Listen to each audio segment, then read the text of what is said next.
Oh my God, this is crazy. Yo, this is crazy. Hold up. Let me... Hello? Oh my God, girl. I was just on Glassdoor, and would you believe that I heard my dream airline? Yo, my dream airline is going to be hiring. What? Am I ready? Yes. Okay. My references are in order. My resume is on point and it's in PDF format. Yes, baby girl. That means I'm going to be able to upload it with no problems. I am prepared with my 10-year job history. I am drug-free and I have a positive attitude. Like, I am so excited. Girl, yes. It is my time. Yes, yes, yes. This is my dream airline. Like, you don't even understand. This is the only main line that I want to work for.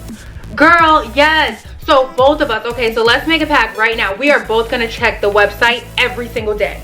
Every day, okay? And if you see it before I do, you let me know, okay? So if you call me and I'll answer, leave me a voicemail, hit me up on Facebook, Twitter, Instagram, Snap me, Vine, something, knock on my door, send me some mail. Girl, yes, girl, we are gonna earn our way.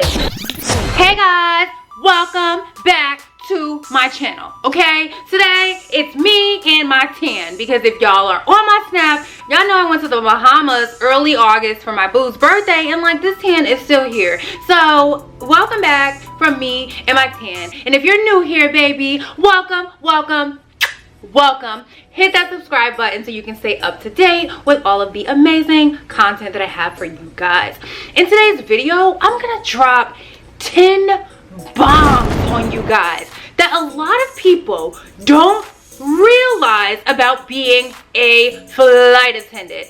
Y'all know your girl always gives you the real deal flight attendant I wish they told me appeal. Now, some of these things we may have spoke about briefly, but right now I'm about to beat a dead horse, because like I said, I'm feeling like we are entering a season of hiring at some of the most amazing main lines. So I want y'all to be on point, and I want you to know what you are potentially walking into if you choose to become a flight attendant. The very first thing that a lot of people don't realize is that yes, you go to training for an airline, and every airline the training differs, right?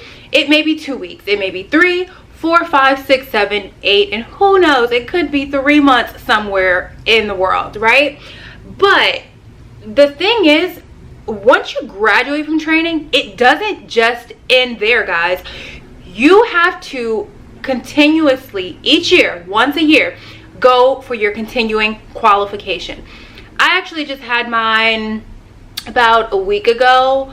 I was still sick, but it was already pre-plotted on my schedule. I had to fly out to Atlanta, and I had to basically do everything all over again. I had to, you know, go through that same sort of training that I went through initially, just obviously not as intense. And I have to say, I really appreciate having to go to the training once a year, because for me it's like you go through everything from your aircrafts to whatever medical things that you learn. And honestly, guys, this year I don't know, it's just like so cool. Like, they, you know, they just made it like really, really entertaining. But I will tell you, I flew right after that and I felt so much more confident. It's like, you know, safety is your #1 priority as a flight attendant. It's not cokes, it's not, you know, greetings and all of that. It really is safety. Everything else falls in line after that. But I do have to say that those, you know, the medical events and things like that that we went through in our training, that one day that I was in, you know, in Atlanta, all those things, like, they were real for me. They were real for me, okay?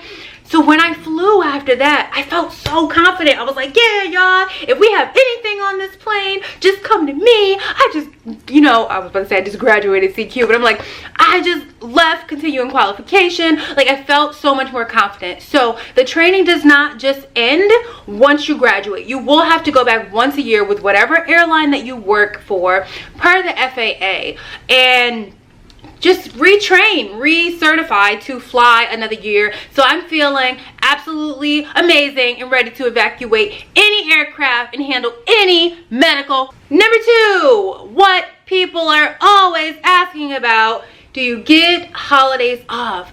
Yes, we do. I've told you guys before that we get a minimum of 10 days off per month.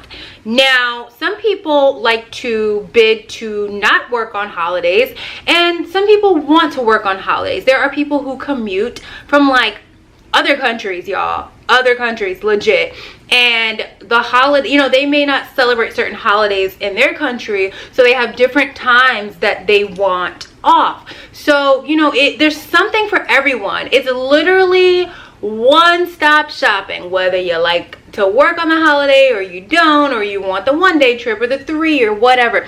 There is something for everyone. That is the beauty of this job. And, you know, like, I don't think I've worked holidays yet. Maybe, well, I worked New Year's, right? I did work New Year's, but that was by choice. Like, I don't remember what I had, but like I swapped someone, and I swapped onto like LA and all this good stuff. But long story short, y'all, yes, you get holidays off if you want to work them and get your extra pay. You have that option as well. You know, like I said, there's something for everyone. So you'll figure it out once you earn those wings, okay? You will figure it out no matter what company you're working for, whether regional, mainline, straight line, chain line. No, but like, you'll figure it out. So don't sweat it. All right, guys, listen up. No two companies are the same. So if a specific base matters to you, like, I don't know, if you need to be based in Houston, Texas, right? Don't quote me on this. I don't know. It's an American. There's some airline that's like based over there, right? If that matters to you, then you need to apply for the airline that has that base. If the length of training matters to you, you need to apply for an airline that like only trains for 2 or 3 weeks, right? If the starting salary matters to you, you need to do your research on the pay. And keep in mind that flight attendants get a certain rate for hourly, meaning when that door closes and when that door opens. There are per diems, there are international pays, there's all sorts of different pays. If you fly lead, if you do XYZ, there are all sorts of ways to increase your money. But if specifics matter to you, then don't just apply for whatever airline is open. Just because, I don't know, JetBlue has opened their job. Don't just go apply for JetBlue because it's like, oh my God, I want to be a flight attendant. Because then when you get in the door, you're like, wait, this is not what I was expecting. Oh, I have to do this. Oh, you guys don't offer that. Oh, that base is not available. Do your research. You owe it to yourself to do your research. If you are leaving an amazing job, if you're leaving something that is concrete and you're walking away from it, how dare you play yourself and not do your research? I'm trying to tell y'all something. I ain't trying to sell y'all something, and you have to do your research. And if you don't, and you walk into something, you have no one to be upset with but yourself. And also keep in mind, like, if reserve matters to you like it does to me, like I told you guys, I swap my reserve days for trips. But there are some companies that you are on reserve for like 30 days. Don't play yourself. I wouldn't do that. To each his own. But if that matters to you, again, don't just apply because American Airlines is hiring. If it does not fit into your personal brand, into what you are looking for, don't just apply because they're hiring. I'm telling you, you're going to end up quitting. And it's almost like becoming a flight attendant is going to be like sour to you. It's going to sour your experience if you don't choose the right airline. I promise. Number 4, we have talked about this before, but because you guys don't quite get it, and some people just really don't know, I'm going to say it again. Glamour literally only exists in the beat of a face. Like, I beat my face every day. I like to get ready. Like, I am super girly. You know, my glamour is existing in my freshly pressed from the dry cleaner uniform. But keep in mind, you are on a metal tube, okay? The carpet is dirty. There are germs, which, you know, if you have asthma like I do, you have to take good care of yourself. Like, I've done pretty well, but man, I had an asthma attack and didn't expect to. You are there, that circulated air, you're dealing with metal containers, and a lot of flight attendants will do gel nail polish because their nails are always chipping. I don't do gel, but you best believe when I'm flying consecutively like that, even if I'm laying over, I have like my nail polish remover and nail polish because my nails are chipping. But when I fly in the front, my nails, it's not as hard on my nails, but man, like these babies, I will tell you, nails have broke before. Like, it has been real. It goes down in the galley. So keep in mind, it's not all glitz glamour. Oh, Paris sounds like a good idea. Oh honey, let me go to London and have tea with the queen. It's not all of that. And especially when you're going to any company as a new hire, you're going to get the bottom of the barrel. So just be prepared to let the glamour, like the glamour is going to be when you look in the mirror at yourself. I'm just going to tell you, it's not as glamorous as many people think it is. So just know what you're walking into and know that it gets greater later. But keep in mind that Fierceness told you the glamour is when you beat your own face, okay? Number 5, many people have asked this, and I think it probably is airline specific, so do your research when it comes to the airline that you are applying with. There are many females who comment and say, I don't wear makeup. Is makeup required? Makeup may or may not be required. For me, it's not required, and if I do wear it, it needs to be, you know, just very like natural looking, and like I can't roll up to work with some blue lipstick on. You feel me? Like, I mean, maybe I could, but I would probably get in trouble, right? Who wants to get in trouble? Like, that's just crazy. So like, do your research, but you may not have to wear makeup, and don't feel like, oh my god, if I don't know how to wear makeup, then what am I going to do? I'm not going to get hired. Because there are YouTube videos out there. If makeup is required, there are YouTube videos that will teach you how to do a simple application of lipstick, of mascara, of whatever product you are looking to wear. And I mean, maybe you can go up into Mac and Sephora too, like, hey, I need a quick little, you know, tutorial on how to do XYZ. So don't sell yourself short. Makeup is not required for me, but I love makeup, so y'all know, you know what I'm saying. And speaking of makeup, like, y'all can always comment below and tell your girl what's some good products to invest in, because I'm looking for a new foundation, right? Because like, we'll talk about that later. Okay, let's move on to number 6, y'all. You will, capital W-I-L-L, gain weight. Like, it'll be like college freshman 15 if you continuously indulge in airport and airplane food. I promise you. Like, I told you guys before, I used to weigh 152, now I'm 140. But check this out, guys. I didn't like continuously indulge in airplane food, but like, I just was eating all sorts of terrible stuff and doing all sorts of stuff that I shouldn't have been doing. But check it out. I have had so many flight attendants complain to me about the weight that they are gaining. They do fly quite a bit and they do indulge in the airplane food. If you do that, you will gain weight. You will be upset. You will be uncomfortable. You will need new uniforms. You will just be very unhappy. So don't do it to yourself. Like, y'all know how we feel about playing ourselves. Why would we play ourselves when we can control certain things? You control the things that you can control, and the things that you can't, you know, you just pray for those things. But if you can control it, control it. Before we move on to number 7, I just had to, you know what? Shout out to my subscriber who saw me on the employee bus. Hey girl, if you are watching this, I'm so sorry that we didn't get to actually talk because you were getting off the bus and all that sort of stuff. But hey girl, hey, if you see me again, hopefully we can talk and I can give you a hug. Comment down below. So Britt says hi as well. Like, that was so cute. You were so cute. You were like, I recognize you from one of the videos and I love your videos. You're so cute. So hey girl, hey. All right, let's move on into number 7. Now, this one, a lot of people are like asking about, and this is about the hours, the number of hours you are able to fly. That is also likely airline specific. With the company that I work for, if I wanted to fly like 140 hours a month, I could. So, it depends. Now, with the company, like I said, I work for, you can fly as much as you want. But let me tell you the downfall of flying as much as you want. You're not going to feel enthusiastic about your job. Yes, your paychecks are going to be great, but you're just not going to be happy there. Like, you want to genuinely greet your passengers and be like, good morning, welcome aboard, good afternoon, welcome aboard, not welcome aboard.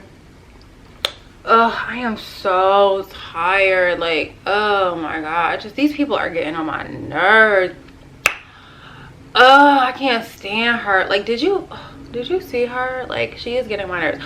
Yes, I just walked past a lady in One Charlie and she is like asking me for water. Like, what? That's above my pay grade.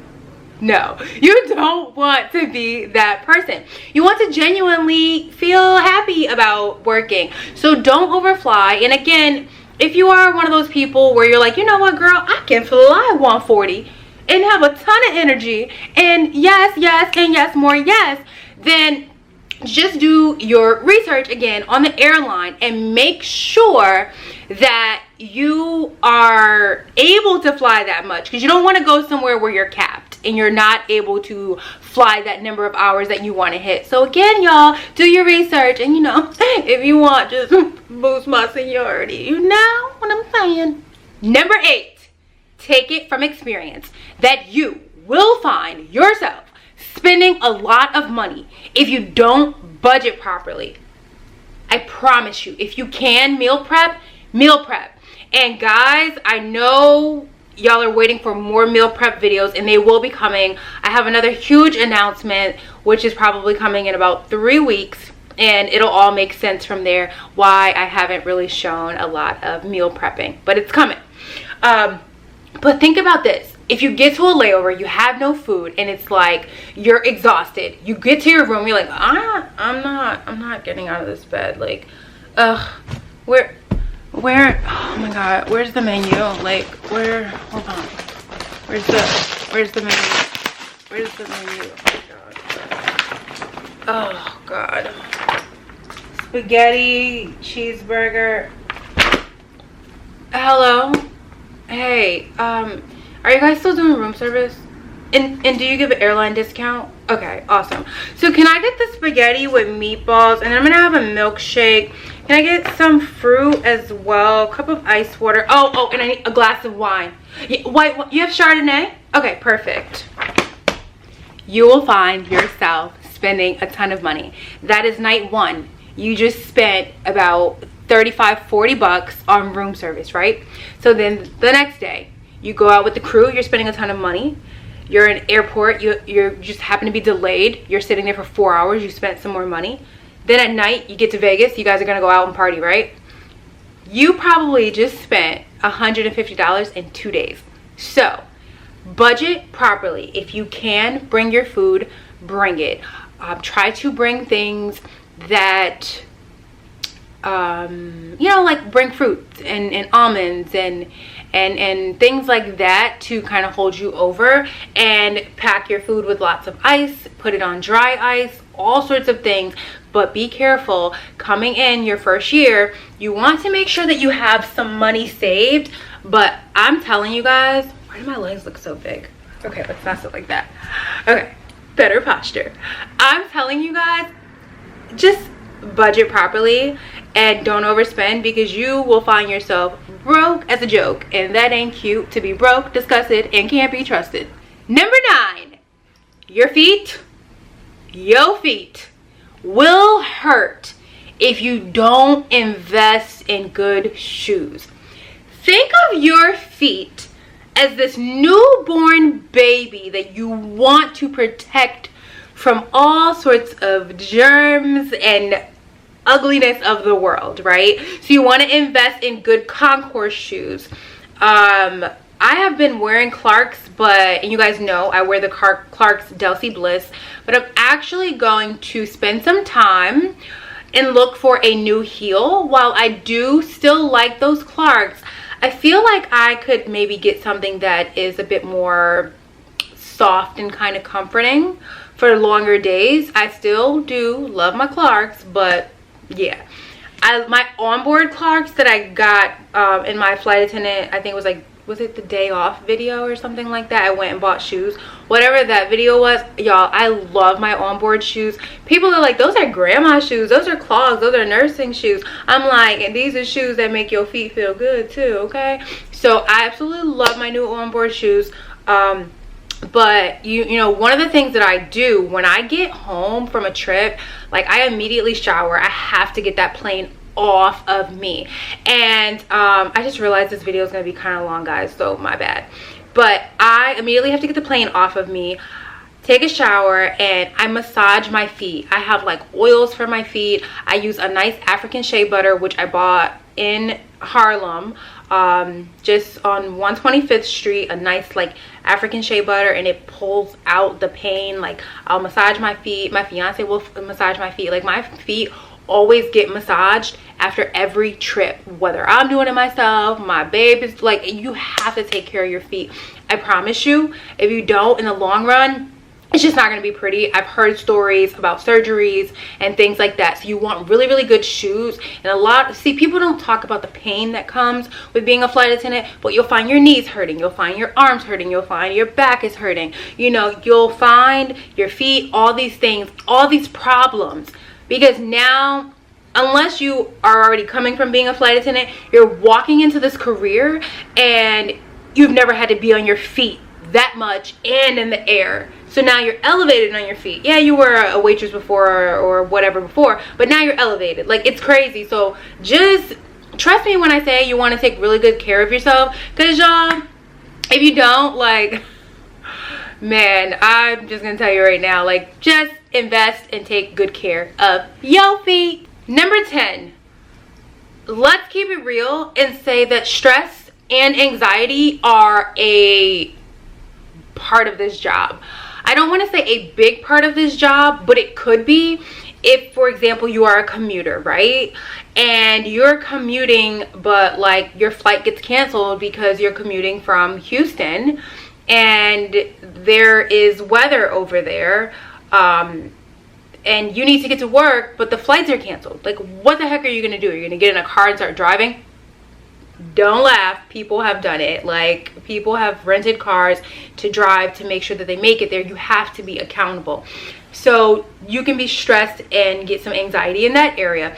Keep in mind, you are also dealing with a lot of personalities amongst your coworkers, and that can be stressful, depending on your personality type. And you know, you'll do your best to obviously get along with that person, and then maybe you will say, no, I don't think we should do this again, and you'll create your own personal no-fly list, and those are people that you just don't want to see again, and that is absolutely okay, baby.